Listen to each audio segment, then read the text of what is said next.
Ever wonder how some people stay completely calm, while others lose their minds over the smallest things? What if you could be the one who never gets rattled, no matter what? They insult you, they ignore you, they cross the line. But here's the twist. You still feel completely at peace. How? You're about to find out. Most people think anger is natural. I'm here to tell you, it's optional. And once you master this skill, no one will ever control your emotions again. Have you ever had your entire day ruined by a single rude comment? A thoughtless message? A stranger cutting you off? It feels like the world just flips upside down in an instant. But here's the truth. No one ever told you. Your emotions belong to you, not to them. And that means no one can steal your peace unless you hand it over willingly. Now imagine a life where nothing rattles you, where even the most annoying people or stressful moments bounce off you like rubber bullets. That's not a fantasy. That's emotional mastery. And it's not reserved for monks or sages. It's for anyone willing to practice a better way of thinking. In this video, we'll explore 10 powerful lessons rooted in ancient Stoic wisdom and modern psychology. Lessons that will help you stop reacting impulsively, start responding mindfully, and take back control of your peace no matter what's going on around you.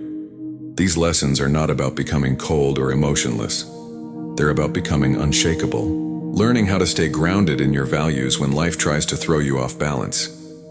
We'll talk about how to stop giving away your emotional power to others, how to let go of unrealistic expectations, how to drop the exhausting need to always be right, and most importantly, how to choose calm over chaos every single time. Whether you're tired of being pushed around emotionally or just want to feel more centered in a chaotic world, this video is your roadmap to inner strength. Stay tuned as we walk through these insights, and by the end, you'll have real, practical tools to reclaim your peace and live with confidence. Let's begin your journey to emotional freedom right now. Lesson 1. Your reactions are your choice. Picture this. You're having a peaceful day, coffee in hand, a gentle breeze, maybe even your favorite song playing. Then suddenly, someone says something rude, passive-aggressive, maybe even just careless, and just like that, your peace vanishes. Frustration kicks in. You feel offended, disrespected, attacked. But pause right there. Because here's the hard truth we often forget. They didn't ruin your day. You did, not because you deserved it, but because you reacted. You gave them permission without realizing it. Let that sink in. Your emotions aren't automatic. They're a response. And the gap between what happens and how you react, that tiny space, that's your power. It's where peace is either preserved or lost. Think of it like noise-canceling headphones. The world is loud, judgmental, chaotic. People will interrupt you, criticize you, ignore you. But when you've trained your mind like noise-canceling headphones, you still hear the world.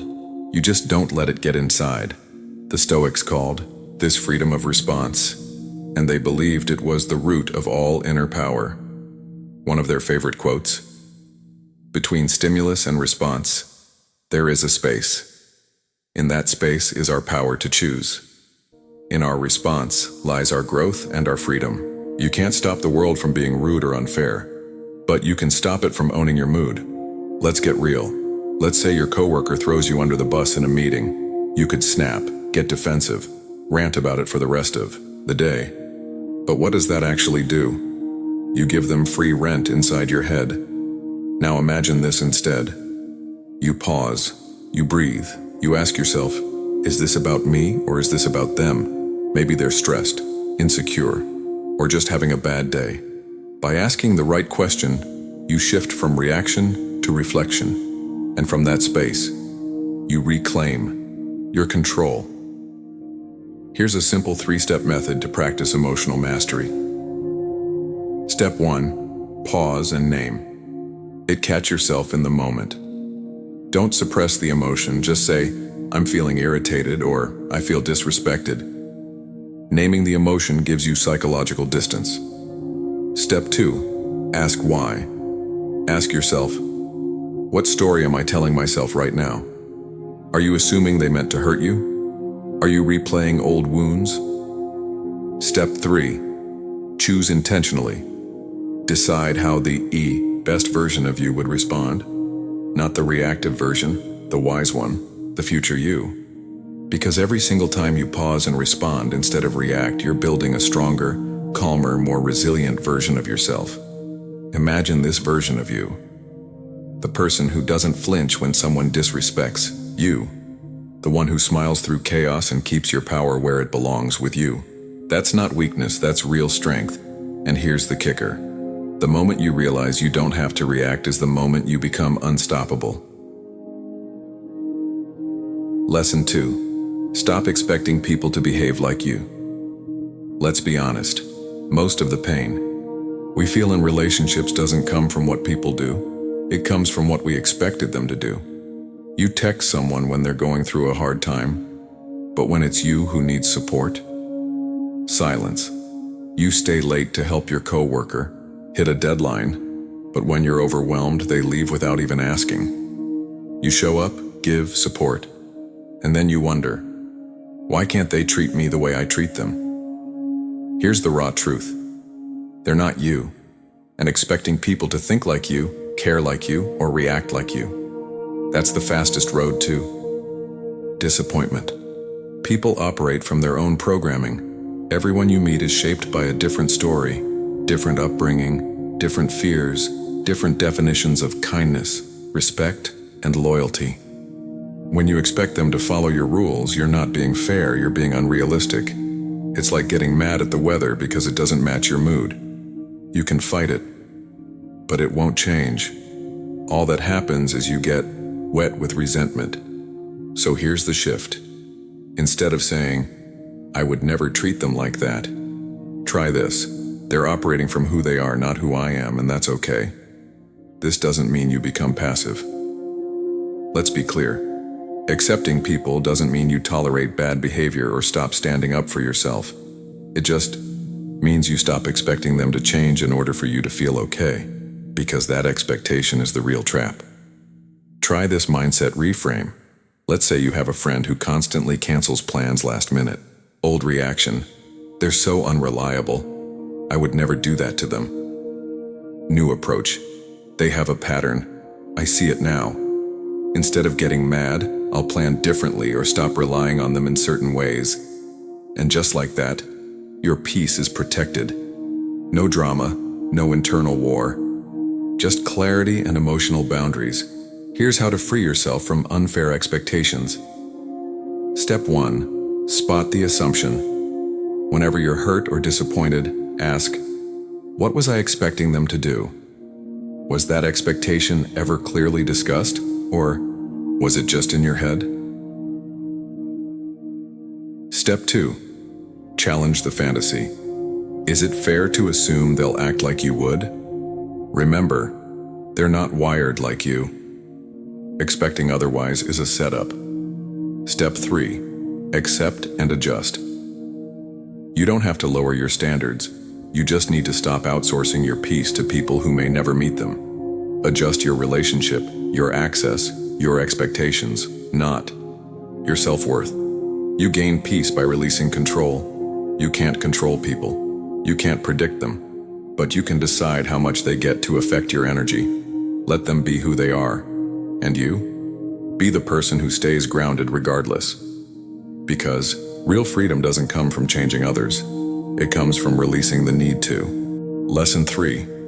Let go of the need to always be right. Let's face it, we all love being right. It feels good. It feels validating. It makes us feel intelligent, seen, respected. But here's the problem. The need to be right is often the very thing that steals your peace. Think about the last time you got into an argument. It could have been about something small, like how to load the dishwasher, or something big like how a friend handled a serious situation. You felt that fire in your chest, that urge to correct, to prove, to win. And even if you made your point, you walked away feeling drained. Why? Because being right may win you the battle, but it often costs you the relationship, your energy, or your inner calm. Being right can be an emotional trap. It's not just about facts, it's about ego. The deeper urge is this: If I'm wrong, maybe I'm less worthy. If I lose this argument, maybe I lose respect. But here's the truth. Being wrong doesn't make you small. Refusing to grow does. True emotional power comes from being okay with not having the last word. It's in choosing peace over pride. What if you approach disagreement with curiosity? Imagine this shift. Instead of defending, you lean in with questions. Instead of trying to win, you seek to understand. You say, "That's an interesting take. Tell me more." Even if you disagree. Now that doesn't mean you become a doormat or stop having boundaries. It means you learn to pick your battles and let go of ones that drain more than they give. As the Stoic philosopher Epictetus once said, "It is impossible for a man to learn what he thinks he already knows."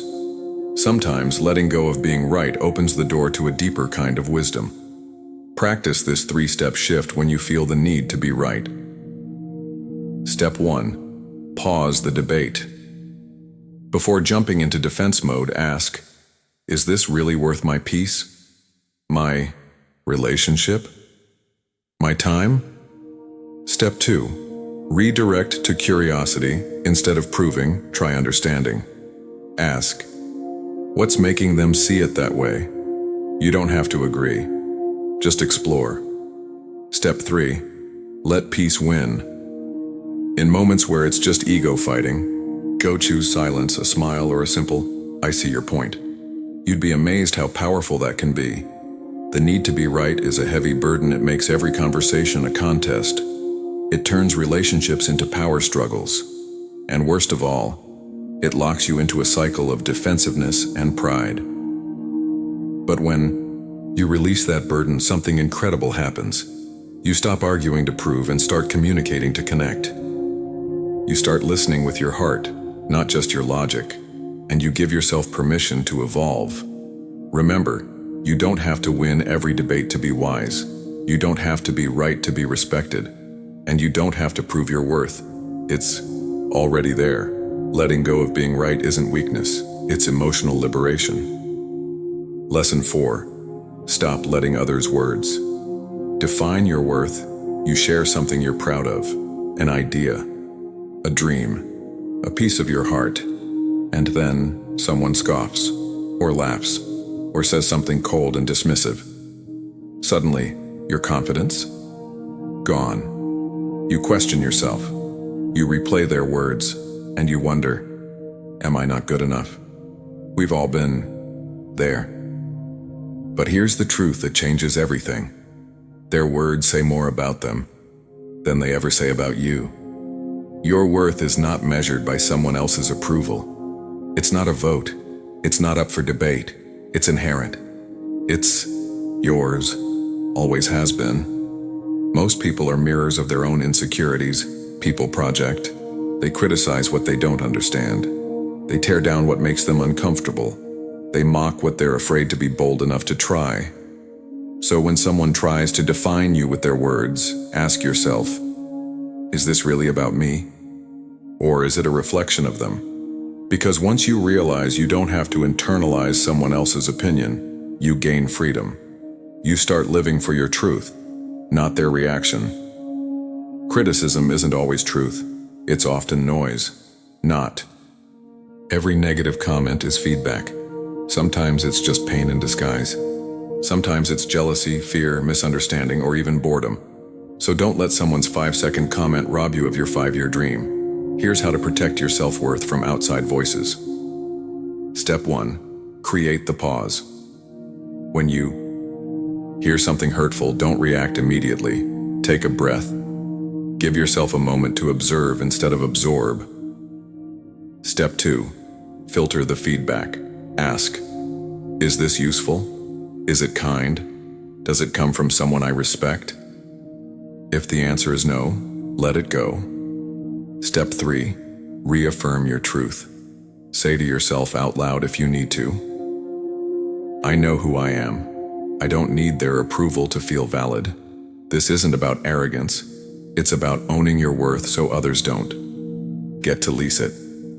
A quote from Marcus Aurelius sums it up perfectly. We all love ourselves more than other people, but care more about their opinions than our own. Wild, right? We trust our inner voice the least and chase validation from people who barely know us. But the moment you flip that, when your self-respect becomes louder than outside judgment, your confidence becomes unshakable. And here's what's really powerful. When you stop giving weight to negative opinions, you also stop needing the praise. You become steady, grounded, whole. Not because of what others say, but because of what you know. You are enough. You are allowed to protect your space. And no one's words can rewrite the truth of your value unless you give them the pen. Lesson 8. Practice gratitude to dissolve. Anger, you're running late. The coffee spills. Someone cuts you off in traffic. You get a rude message. And suddenly, the day feels ruined. You start thinking, why is everything going wrong? And without noticing it, anger takes the wheel. But here's the shift that changes everything. You can't be angry and grateful at the same time. Gratitude is like emotional alchemy. It doesn't just reduce stress, it replaces it with peace. It doesn't ignore the negative, it reframes it, and that's where real power begins. Shift your focus, shift your emotional state. Let's say you're stuck in traffic, late for something important. You're gripping the wheel, stewing in frustration, but then you remember, you have a car, you have a job or an appointment to get to. You're safe, the music's playing, the sky's still there. In that moment, everything changes. Not because the traffic disappeared, but because your perspective did. As the philosopher Cicero once said, gratitude is not only the greatest of virtues, it is the parent of all others. Gratitude isn't just about saying thank you when life is good. It's about choosing to find the good, even when life isn't. Gratitude interrupts the anger cycle. Anger thrives on fixation. It feeds on everything that's wrong, unfair, or disappointing. Gratitude does the opposite. It invites your brain to scan for what's still right. And when you find even one thing to be thankful for, the mind begins to soften. The heart opens again. Peace slips in where anger once lived. How to make gratitude your emotional reset button. Step 1. Pause and ask, what's good right now?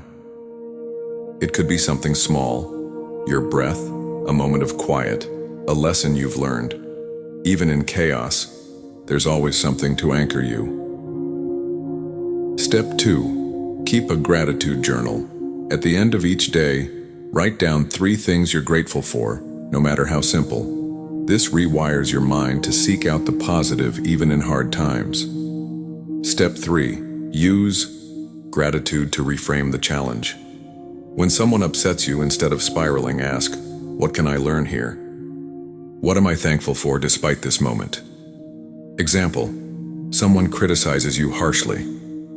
Your default response may be anger, but you pause and reframe. I'm grateful I have the emotional awareness to stay calm.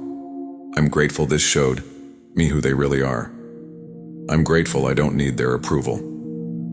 Suddenly, the power dynamic shifts. You're no longer the victim of emotion. You're the architect of your response. Gratitude is a daily practice, not a quick fix. It won't remove every difficulty, but it will protect you from being consumed by them. And over time, you'll find yourself becoming softer, stronger, freer.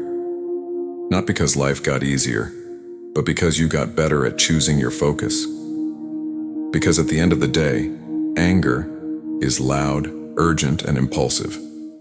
Gratitude is quiet, steady, and wise. And when you choose to live from that space of thankfulness, you stop reacting to life and start leading it. Lesson 9. Reframe criticism as a tool for growth. Let's be honest, criticism stings, even when we pretend it doesn't. Even when we know it's just someone's opinion, you put your heart into something, you take a risk, share an idea, express yourself, and then someone shoots it down, dismisses it, laughs, and suddenly you shrink back. You question yourself. But here's a radical idea. What if criticism isn't an attack? What if it's a mirror, offering something you've been blind to? Not all criticism is fair. Not all of it is kind. But when you learn how to filter it, you turn it into fuel. Not all criticism is created equal. Some people criticize out of envy. Some out of control, some out of care. Your job isn't to accept or reject every comment. Your job is to ask, what's useful here? Is there a lesson hidden beneath the delivery? Because when you stop defending yourself, you start refining yourself. A shift in mindset. Imagine you present an idea at work and someone says, this needs work. Old reaction, you feel attacked. You get defensive. You shut down. New response, you pause. You ask, can you help me understand what you think is missing? Now you've turned tension into collaboration, criticism into insight. This is how leaders think. This is how growth happens. Criticism, like rain, should be gentle enough to nourish growth, without destroying the roots. The goal is to stay rooted in who you are while remaining open to how you can improve. How to turn criticism into growth. Step 1. Pause your ego. Don't react immediately. Let the sting pass before you interpret what was said. Step 2. Consider the source. Ask yourself, is this person offering value or just projecting pain? If it's someone you trust, lean in. If not, let it pass. Step 3. Extract the lesson. Even poorly, delivered criticism might contain a truth you missed. Ask, what part of this, if any, can help me get better? Step 4. Leave the rest behind. Not every opinion deserves space in your mind. Learn the art of listening without absorbing everything. You're allowed to grow and still have grace. There's a version of you in the future that's wiser, stronger, and more refined. And every piece of useful criticism, especially the hard-to-hear stuff, is a stepping stone to becoming that person. The moment you stop seeing criticism as a threat and start seeing it as a tool, you rise above the noise and move closer to mastery. Because here's what real confidence sounds like. I'm open to learning. I'm strong enough to be challenged, and I know who I am no matter what you think. Criticism will always be part of life. Growth-minded people don't avoid it, they use it. Lesson 10. Master the art of letting go. Picture this. You're holding a burning coal in your hand, waiting to throw it at someone who hurt you, but the longer you hold it, the more it burns you. Not them, you. That's what resentment does.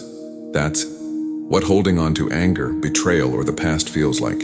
It promises justice, but delivers pain. It feels like power, but becomes a prison. And the key to unlocking that prison, letting go. Not because what happened was okay. Not because they deserve forgiveness, but because you deserve peace. Letting go is an act of self-respect. When you hold on to bitterness, you're tying yourself to the past. You're replaying pain, fueling anger, and building walls. But letting go says, I'm done carrying what doesn't serve me. It's not weakness. It's strength, because it takes courage to release what you once believed defined you. You can't change the past, but you can stop reliving it. Think about it. How many hours, days, or years have you wasted thinking about people who wronged you? About moments that didn't go the way you hoped? About words you wish you could take back? Now ask yourself this. Has holding on helped me heal? Or has it kept me stuck? Letting go doesn't mean forgetting. It means accepting. It means saying, this happened, it hurt, and now I choose peace over pain. How to practice the art of letting go. Step 1. Acknowledge the pain. Honestly, don't suppress it.